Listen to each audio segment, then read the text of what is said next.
Bonjour, merci. C'est le fun de voir des nouveaux visages. C'est le fun de voir que vous avez récupéré l'électricité à Chambly. Oui, ça a été une belle aventure. Ben, on a encore quelques maisons là, qui sont dans le noir, mais ça va mieux, là. Excellent, ça.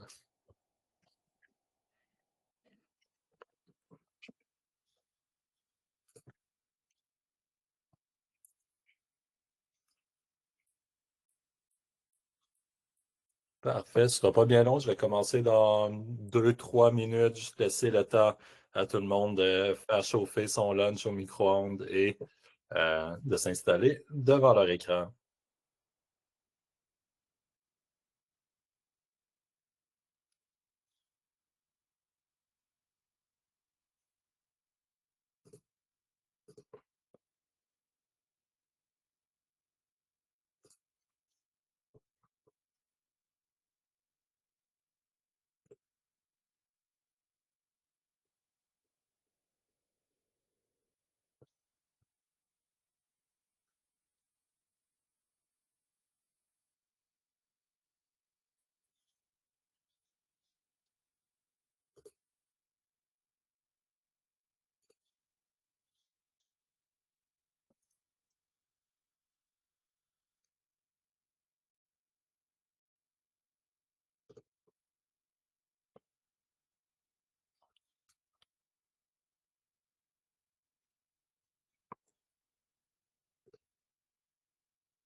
Dernière petite minute, puis on va commencer.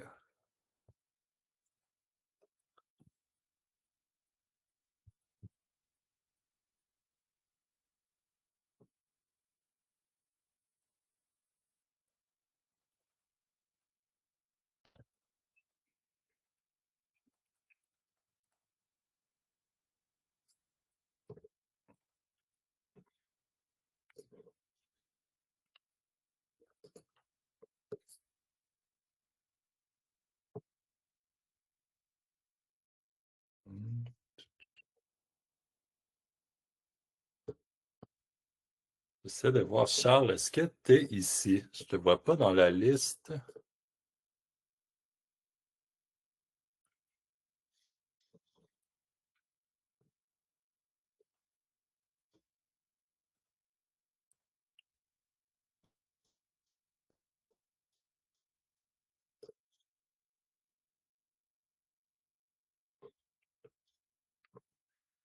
Excellent. Bon, on va commencer à... Je vais juste double vérifier. Je vois pas Charles dans la liste. C'est pas optimal, mais bon. Je vais faire sans s'il n'arrive pas à se connecter. J'ai pas de réponse de sa part. Mais c'est pas grave. Lançons-nous. Donc, on accepte les dernières personnes. C'est parti.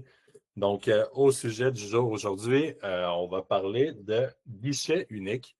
Donc, l'idée est la suivante. En fait, là, j'ai parlé avec Charles Martin, qui est directeur des travaux publics à la municipalité à la ville de Saint-Basile-le-Grand.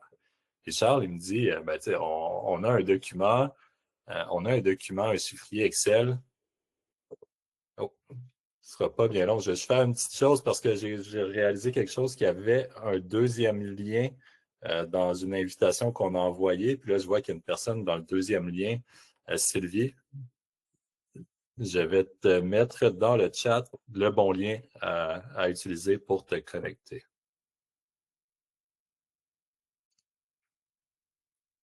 Donc, Charles, il me dit, ouais, c'est ça, on a un document dans lequel on a toutes les informations pour répondre aux questions de nos citoyens, mais le document, c'est un chiffrier Excel qui a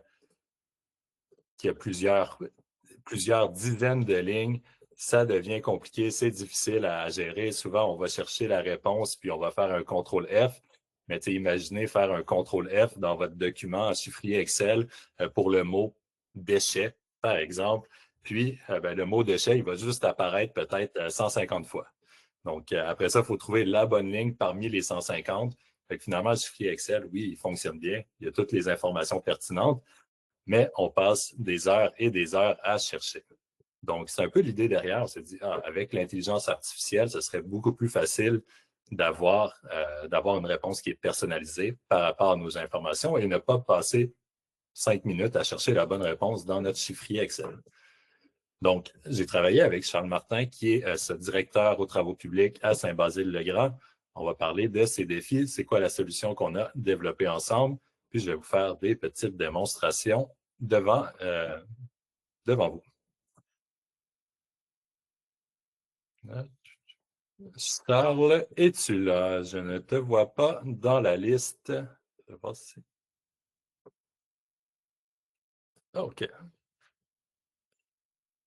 Bon, ça m'apprendra à faire ça. On va retravailler cette formule-là, mais c'est pas grave. Je vais agir comme si j'étais Charles. Donc, c'est ça. Lui, il a fait toute sa liste avec ses documentations, ses procédures à suivre. Il a tout mis ça dans son chiffrier Excel, les codes à mettre aussi dans PG Solutions. Donc, il y avait cette base de données-là qui était déjà utilisée. Puis, on a utilisé l'intelligence pour l'intelligence artificielle. On a utilisé Munia pour l'emmener à un autre niveau.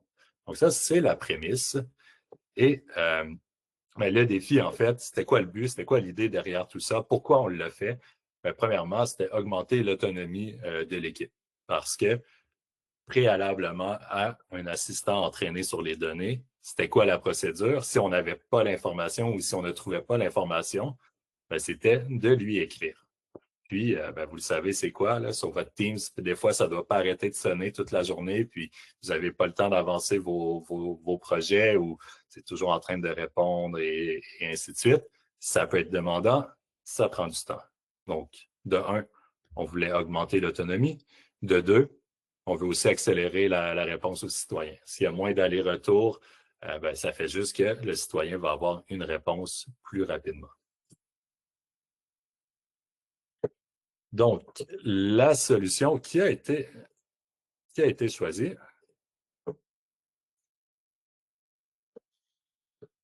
excellent. La solution qui a été choisie, c'est de lui développer un assistant qui est partagé aux personnes dans son équipe et qu'ils vont pouvoir utiliser donc pour questionner la base de données, mais aussi questionner le site web advenant le cas où la base de données n'a pas la réponse. Donc, c'est un peu la réflexion derrière l'assistant guichet unique pour Saint-Basile-le-Grand. Et à partir de là, ben, on s'est lancé en développement. Donc, on a développé un assistant. Ouais, je fais un petit retour sur les données d'entraînement. Donc, on en avait deux sources principales. Le fameux chiffrier Excel, donc son document avec toutes ses procédures, ses réponses, ses cas de figure et ainsi de suite, et les données publiques sur le site web. Donc, on va utiliser ces deux sources-là. C'est ce qu'on a limité comme information. Évidemment, toute information que vous avez aurait pu être utilisée. Là, on est vraiment dans le cas spécifique des travaux publics, mais si vous avez d'autres bases de données pour différentes situations, que ce soit dans un autre département, greffe, urbanisme, communication et ainsi de suite, on pourrait tout centraliser dans le même assistant guichet unique. Puis dans ce cas-là, c'est un chiffrier Excel, mais ça aurait pu être un document PDF, ça aurait pu être un document Word, vraiment. On n'est pas limité à d'où provient la donnée. On est plus limité à quelle est la qualité de la donnée. Et à ce stade-ci, je vous présente notre invité tant attendu, Charles, qui a réussi à se connecter. Est-ce que tu m'entends?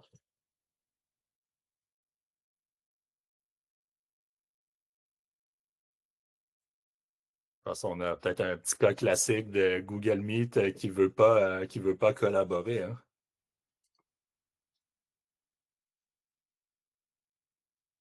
Et là, est-ce que ça fonctionne?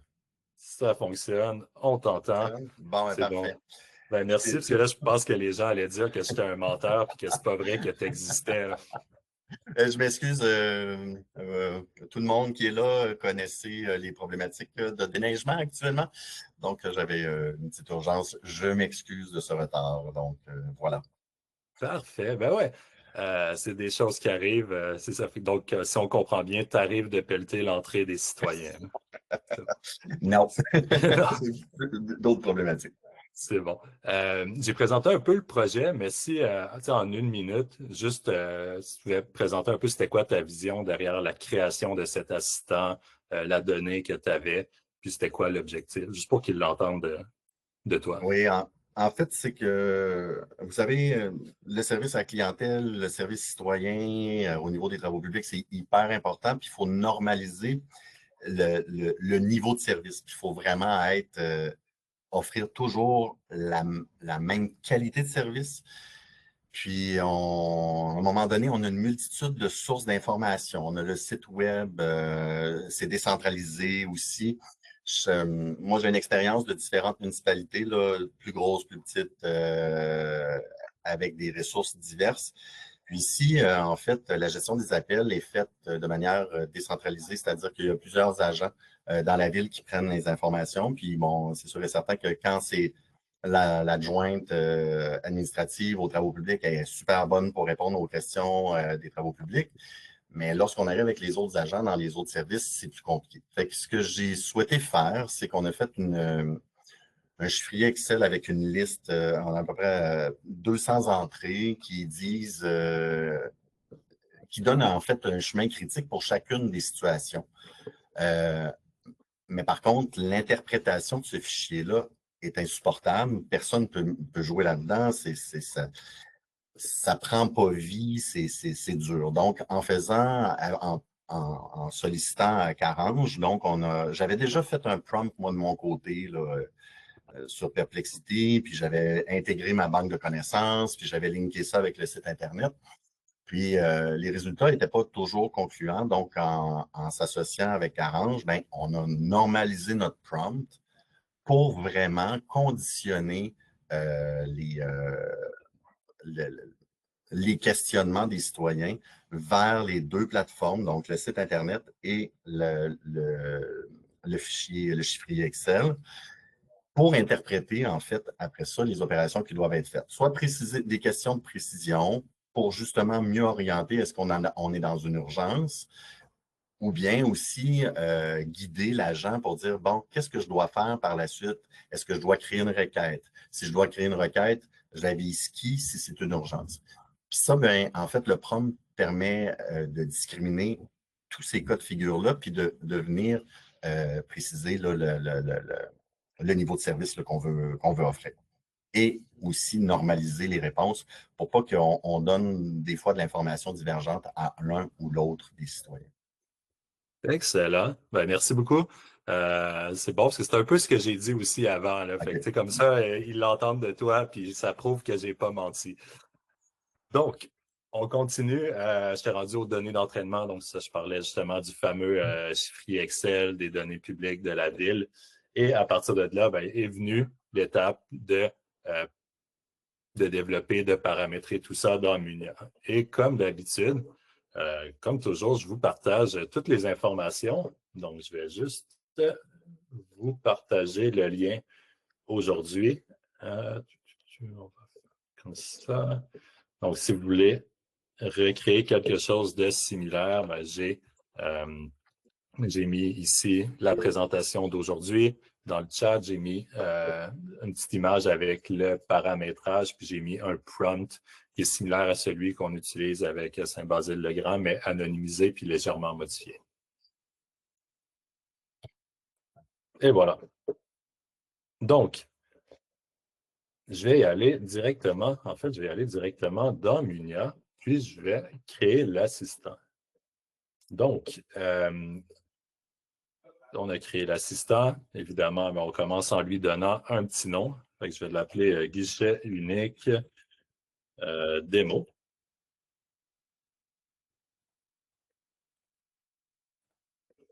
Ensuite, la description, elle est optionnelle. Dans ce cas-ci, je vais juste mettre description juste pour dire. Mais évidemment, si vous l'avez puis vous le partagez à plusieurs personnes dans votre organisation, moi, j'ai toujours encouragé à mettre une description qui est simple, compréhensible, puis qui aide l'utilisateur à comprendre ce que fait cet assistant-là. Et ici, dans les instructions, c'est là qu'on met le nerf de la guerre. Donc, dans le dossier que je vous ai partagé, il y a un prompt guichet unique. Et ici, c'est une version anonymisée. Donc là, vous allez voir, là, c'est écrit vraiment de façon assez complexe en ce qu'on appelle du POML maintenant. C'est une nouvelle façon d'écrire des prompts. C'est la façon que j'ai de les écrire parce que c'est de même que j'ai les meilleurs résultats. Je l'ai simplifié le plus possible. Tout ce que vous avez à faire, c'est potentiellement juste changer les balises qui sont en jaune avec vos informations à vous. Donc, nom de la ville, je pense que c'est assez clair. Mais vous mettez le nom de votre ville. Ici, nom du document, titre du document, ce serait le nom du document dans lequel que vous fournissez comme source d'information. Donc, si vous avez, comme dans le cas de Saint-Basile-le-Grand, un chiffrier Excel qui s'appelle Réponse citoyen, ou je ne me souviens pas exactement c'était quoi le nom de ton chiffrier. Ben, c'est la base de connaissances, oui. Base de connaissances, c'est ça. Base de connaissances, travaux publics. Bon, on mettrait ça à la place du texte qui est en jaune. Donc, vous avez juste à le passer, vraiment, tout ce qui est à changer. J'ai mis des indications. Comme ça, c'est assez simple, assez rapide. Et ici, ce que j'ai mis en surligné avec des commentaires, c'était plus la partie où je guidais l'IA à répondre par rapport à la structure du chiffrier Excel. Parce que Charles, il a fait sa propre structure avec des divisions type, sous-type, qui faisaient du sens pour son besoin, qui faisaient du sens pour son département. Peut-être que vous auriez des structures qui seraient un petit peu différentes dans votre chiffrier. Donc là encore, je vous encouragerais à changer cette phrase-là. Mais sinon, c'est pas mal plug and play, CTRL-C, CTRL-V, on met ça dans notre assistant. Donc là, je vais mettre juste le prompt en démonstration. Et côté modèle, des tests que j'ai faits, ce qui donnait le meilleur résultat, c'était d'utiliser Anthropic avec Claude Sonnet 4 ou 4.5. C'est vraiment comme vous voulez. Donc, voilà pour la première étape. Deuxième étape, j'aime bien, c'est niaiseux, là, mais mettre le logo de la municipalité. Je ne sais pas si je l'ai encore ici. Ouais, je l'ai ici. Je trouve que c'est juste plus agréable de travailler quand on a le petit logo. Là. Comme je vois les représentants de Chambly aujourd'hui qui ont tous leur petit logo. Super, super agréable. Voilà. Et les deux autres choses à faire qui vont être très importantes, ça va être d'un, activer la recherche sur le web. Si on va aller chercher de l'information sur le site web de la municipalité, on n'a pas le choix de l'activer. Et ici, dans le contexte du fichier OCR, c'est là que j'ai mis la base de connaissances. Est-ce que tu as expliqué, si tu me le permets, Anthony, justement pourquoi on a décidé d'aller chercher sur le site Internet de la ville? C'est que souvent, il y a deux niveaux de service. Le premier niveau de service, ça va être quelle heure la bibliothèque en rouvre, c'est quelle journée la collecte. Donc, c'est une information de base qui est souvent disponible sur nos outils publics. Donc, par contre, lorsqu'on arrive avec des informations de deuxième niveau, donc la fermeture d'un bonhomme à l'eau, par exemple, parce qu'on a des travaux à la maison, ah bien là, ça va nécessiter une intervention, une requête, un suivi. Et là, c'est là qu'on s'en va piger dans la banque de connaissances. Habituellement, les informations de premier niveau se retrouvent sur le site Internet de la ville. Donc, des informations de base qui ne nécessitent pas un suivi ou une intervention, ou bien on guide les citoyens vers l'information. Mais tandis que la banque de connaissances, le fichier sur lequel on va, ou les informations dans lesquelles on va chercher la donnée, c'est un deuxième ou troisième niveau d'intervention. C'est la clarification que je voulais apporter. Excellent. Merci beaucoup. Et ouais, donc, contexte du fichier OCR, c'est là que je vais mettre toute la base de connaissances. Donc là, il y avait plusieurs façons de la mettre. On peut la mettre soit en fichier Excel. Moi, de mon test, ce qui donnait les meilleurs résultats, c'était la téléversée en ce qu'on appelle un TSV. Donc, la banque de connaissances, je vais la réouvrir ici, c'est peut-être petit, mais vous voyez que l'extension ici, c'est TSV. Pourquoi c'est lui qui m'a donné le meilleur résultat? C'est un chiffrier Excel, mais au lieu d'avoir les colonnes et ainsi de suite, qui peut être plus difficile par moment à lire pour l'intelligence artificielle, ce type de chiffrier-là est séparé par des tabs, donc sur notre clavier, un tab. Ça fait que c'est beaucoup plus facile à lire pour l'IA et ça lui permet de lire plus de contenu plus rapidement et ça a augmenté la qualité des résultats. Comment générer un chiffrier comme ça? C'est vraiment simple. Vous allez sur Excel, vous faites exporter et au lieu de sauvegarder en chiffrier Excel normal, vous sauvegardez en TSV. Pas CSV, TSV. Donc, voilà ce qu'il y en est pour le paramétrage. Si vous ne vous en souvenez pas, dans le dossier que je vous ai partagé, il y a cette petite image-là vraiment où j'ai tout recréé. Comme ça, vous allez pouvoir le copier assez facilement. Est-ce qu'il y a des questions? Parfait. Donc, continuons. Oh. D'ailleurs, dans la présentation, si vous cliquez ici, ça vous amène aussi au dossier que je vous ai partagé. Et là, notre assistant, il est créé. Qu'est-ce qu'il nous reste à faire? Faire des petites démos, faire des tests. On va aller faire ça directement dans Munia. Je vais aller prendre la vraie version. J'en avais fait une en démo, mais on va prendre cette version-là qui a été développée. Et simulons des recherches. Donc, qu'est-ce qu'on ferait si, disons, une personne dans l'équipe de Charles reçoit une question, doit poser la question à l'assistant pour aller chercher la réponse. Exemple de question. Qu'est-ce que je fais si ma poubelle de déchets n'est pas ramassée? C'est sûr qu'il va toujours avoir une importance d'avoir une certaine précision dans sa question. Par exemple, là, moi, je me rendais compte quand je faisais mes tests par moi-même sans avoir les instructions de Charles et de son équipe, je n'avais pas le réflexe de mettre déchets. Pour moi, poubelle, j'assumais qu'une poubelle, c'est toujours déchets. Je ne pensais pas vraiment à la poubelle de recyclage ou au bac de recyclage. Des fois, il pourrait y avoir des thèmes comme ça qui seraient importants quand même d'avoir certaines connaissances. Ceci étant dit, le besoin de connaissances est quand même diminué puisque l'IA peut avoir le réflexe de dire, bon, poubelle, règle générale, on parle de déchets.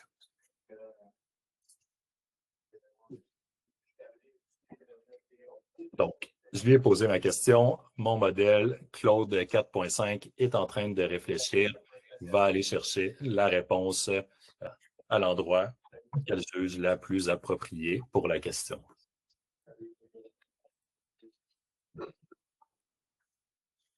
Ça peut prendre quelques secondes. Et là, on reçoit telle quelle la réponse telle qu'elle est dans son fameux chiffrier Excel. Donc, avec les instructions, pour avoir fait le test assez souvent, je me souviens que c'était ça, là, vraiment. Bon, est-ce que on indique le moment auquel le citoyen doit communiquer? On a des éléments à préciser avec le citoyen. Puis après, on suit la démarche. Puis on va aller voir, est-ce qu'on doit aller chercher le tracé GPS du camion et ainsi de suite. Et voilà pour la démo 1. Démo 2, on va y aller avec la question suivante. Que faire lorsque le citoyen se plaint de neige déversée sur son terrain? Donc, un peu la même chose. On pose la question à l'assistant, puis à partir de là, c'est l'assistant qui décide la meilleure démarche à suivre pour répondre à la question de la personne dans l'équipe. Donc, est-ce que la réponse, elle est sur le site web? Est-ce que la réponse, elle est dans la documentation? Laissons-le faire, puis voyons la réponse qu'il va nous donner. Donc, dans ce cas-ci, la réponse, elle était dans le document. On a ici les références au tableau, donc c'est quand même assez facile après de juste sélectionner ça, aller faire CTRL F dans le chiffrier Excel si on veut faire une vérification. Mais on a ici toutes les instructions à suivre avec, au final, parce que c'est bien documenté dans son chiffrier Excel, le code de requête qu'on pourrait mettre dans PG Solutions. Question ici? On continue. Puis là, allons-y avec un autre type de requête. Quel est l'horaire de collecte des ordures pour la rue Alvarez?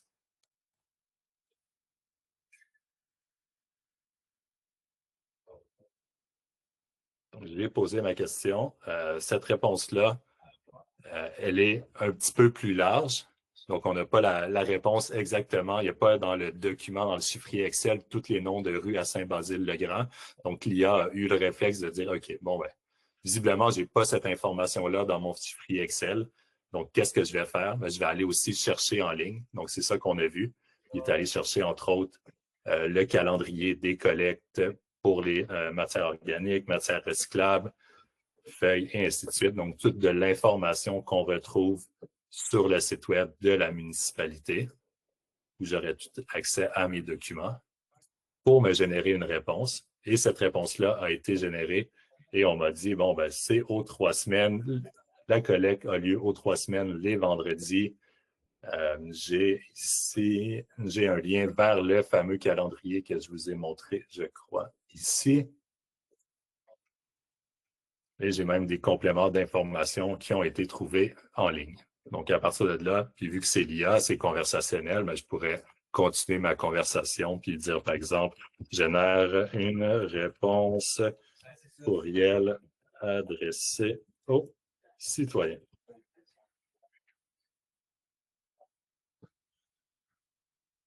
Et à partir des informations qu'il y a ici, donc le contenu du chiffrier Excel, le contenu des pages web, on va avoir une petite réponse qui est adressée au courriel propre, pas de faute de frappe, comme j'ai fait ici.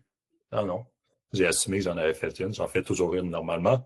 Et je pourrais juste copier-coller, mettre ça dans Outlook, envoyer ça aux citoyens. L'objectif initial, accélérer la réponse aux citoyens, check, parce que ça a pris quand même, 2 minutes.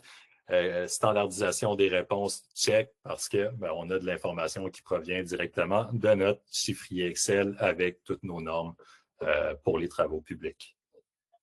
Donc, et voilà, ça complète notre petit live pour aujourd'hui. Y a-t-il des questions, des informations qui n'étaient pas claires que vous aimeriez qu'on précise? Oui, je vais y aller avec Julie. Hey, salut, je voulais savoir, Julie et Fanny, Charles, ouais. Charles, est-ce que tu t'es fait un autre assistant quand ton personnel répond par courriel? Parce que là, je comprenais, c'était beaucoup, mettons, tu as quelqu'un, un citoyen au téléphone ou devant toi, t'en as-tu créé un autre pour ça? Non, on utilise le même en fait. Donc, comme Anthony a fait, parce que là, nous, on va le déployer là, à partir de maintenant. Là, on l'a construit, on l'a finalisé en fait il y a 2 semaines. Ça fait 1 an qu'on travaille là-dessus là, pour colliger l'information et tout. Mais non, on utilise la même affaire. Fait que ça nous permet vraiment là, c'est ça, de simplifier les réponses. Puis en plus, ce qu'Anthony n'a pas dit, c'est que si la réponse n'est pas trouvée, admettons un cas d'espèce, là, j'ai donné l'exemple à Anthony, j'ai déjà travaillé à la ville de Brossard, vous allez comprendre, on listait toutes les situations bizarres qui se passaient. Puis à un moment donné, on en a eu une, je m'occupais du contrôle animalier à l'époque, on a eu un phoque, l'animal, il s'est retrouvé dans une rivière. Nouvelle intrant, ça va permettre d'indiquer que cette information-là, elle n'existe pas. Donc, tout de suite, on peut ajouter à notre fichier cette information-là. Puis, qu'est-ce la démarche qu'on a faite? Fait que ça nous permet de documenter tout de suite la situation. Fait que avec l'assistant que Anthony propose, tu peux autant répondre au téléphone que par courriel. Ça génère la même affaire. Puis Anthony, il est très verbal, il pose des questions à l'assistant, mais vous pouvez écrire juste déchets. Puis là, tous les cas d'essai vont apparaître. Vous avez vu, là, on liste des situations. Puis après ça, il va vous demander de préciser c'est quoi que vous voulez savoir. Puis ça, sincèrement, parce que c'est là, en fait, c'est comme une arborescence décisionnelle là, qu'on dessine. Puis c'est ça que ça aide vraiment l'outil, le prompt qu'on a développé. C'est une aide à la décision, là, vraiment, là, pour bien aiguiller le citoyen. Puis peu importe qui on connaît, c'est ça, des gens qui connaissent même pas le milieu vont être capables de se retrouver. Donc, un agent au service à la clientèle, out of the blue, peut répondre adéquatement. C'est super intéressant comme intervention. C'est quelque chose qu'on va souvent mentionner. C'est de dire que l'IA, oui, c'est cool, ça fait sauver du temps, mais le côté aussi facilité à la formation, pour réitérer exactement ce que Charles a dit, quelqu'un qui a littéralement sa première journée, quasiment, tu pourrais dire, regarde, tu as une question, pose ta question à l'assistant génère une réponse. Évidemment, il faut quand même former la personne, là, mais la possibilité, la probabilité qu'il y ait une bonne réponse très rapidement est exponentielle versus quelqu'un qui n'a jamais fait ça. On ne sait pas ça finirait où, cette question-là. Est-ce qu'il y a d'autres questions? Il y a une question dans le chat, Anthony. Oh, merci d'être plus alerte que moi. Oui, Jean-Philippe, oui, ce qu'on recommande de mettre à jour régulièrement, régulièrement, c'est vraiment vous qui voyez, dépendamment de à quelle fréquence vous mettez à jour votre chiffrier Excel. Moi, ce que je fais quand j'ai des tâches comme ça, je me mets une note récurrente à mon calendrier. Puis, disons, que ce soit au mois, aux 2 semaines, aux 3 mois, dépendamment de à quelle vitesse vous mettez à jour votre chiffrier Excel. Puis, quand la tâche apparaît à mon calendrier, ben, je vais le faire. Puis ça me prend, c'est littéralement 1 minute à faire. Je ne sais pas qui était Nathalie. Bonjour, ma question était pour Charles. Dans le fond, est-ce que vous en avez implanté un bureau du citoyen ou vous êtes en train de le faire guichet unique, là? Ben, en fait, je ne l'ai pas fait ici, mais j'ai travaillé pour la ville de Brossard et on avait fait le guichet unique. Donc, c'est sûr que je partais pas de zéro. Puis c'est ce que j'ai dit un petit peu à Anthony. Les travaux publics, j'ai fait la banque de connaissances à Brossard pour le service du génie, pour les travaux publics également. Puis, on a tous les mêmes enjeux. Moi, ça fait 5 municipalités que je fais, puis ma banque de connaissances, je la trimballe de fois en fois parce qu'on a tous la même affaire. La seule chose, c'est des numéros de téléphone ou des procédures qu'on change, mais tous les sujets, c'est les mêmes. Puis, ça serait le fun qu'on mutualise cette banque de connaissances-là parce qu'on a les mêmes enjeux, les mêmes problématiques. C'est les données nominatives qui sont au centre, puis justement, le chemin critique qu'on veut faire qu'on veut faire, mais on a tous les mêmes sujets qu'on doit traiter. Fait que nous, pour répondre à ta question, on est une petite municipalité, 18 000 habitants. Le guichet unique qui n'est pas encore fait, c'est très décentralisé. Mais ce qui fait la force de cet outil-là, c'est que si on réussit à faire adhérer plusieurs services à une banque de connaissances, bien, chacun de nos opérateurs, chacun des agents qui sont en rotation, en fait, sur la liste d'appels, va être capable de répondre aux questions. Fait qu'on n'a pas besoin de faire un guichet unique nécessairement. Tout le monde, à partir de cet outil-là, est capable de répondre adéquatement aux citoyens. C'est ça la force. Donc, peut-être que lorsqu'on a fait l'exercice du guichet unique à Brossard, si on avait eu ces outils-là, ben, on n'aurait peut-être pas eu besoin de générer autant de structures parce qu'on a développé d'informations, on a développé une plateforme avec Ecotechnologie à l'époque et BCT. Mais aujourd'hui, on serait ailleurs probablement dans ces outils de gestion-là pour faire le guichet d'information. Ça ne serait peut-être pas un guichet unique, ça serait peut-être plus un guichet d'information et que plusieurs agents municipaux sont capables de répondre.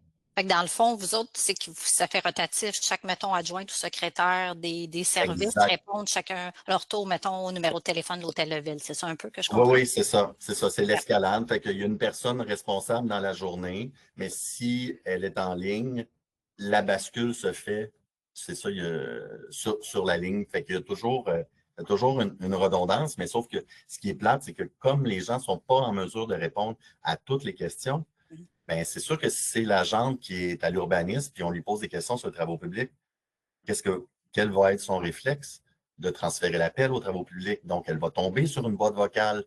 Le citoyen tombe sur une boîte vocale. C'est pas ça de l'efficience. L'efficience, c'est que la personne soit autonome pour aller le plus loin possible dans sa réponse et c'est ce qu'offre en fait la solution là, qu'on a développée. Là.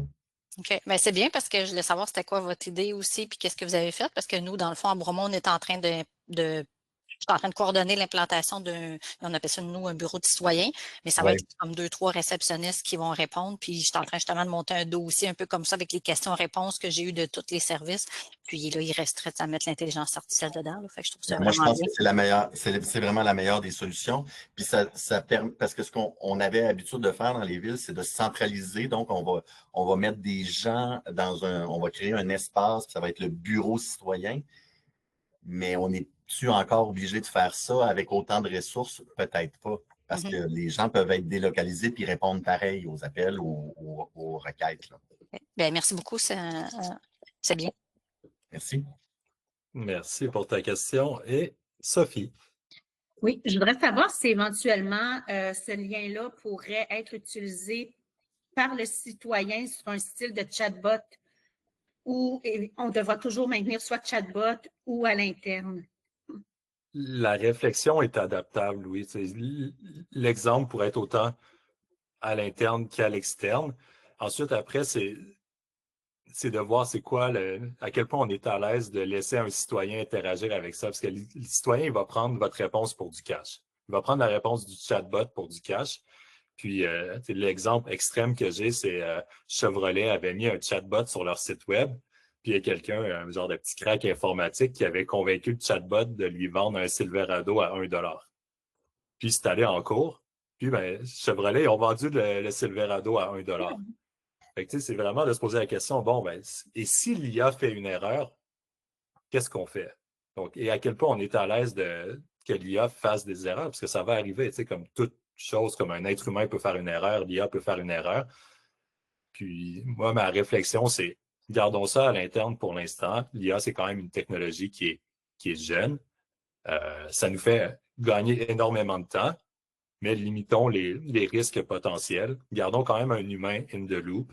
Ça va au-delà aussi de notre philosophie avec l'IA, où l'IA n'est pas là pour nous remplacer, mais est là vraiment pour être un assistant pour nous aider dans notre travail de tous les jours. Donc, ma réflexion, ce serait, gardons ça à l'interne pour l'instant.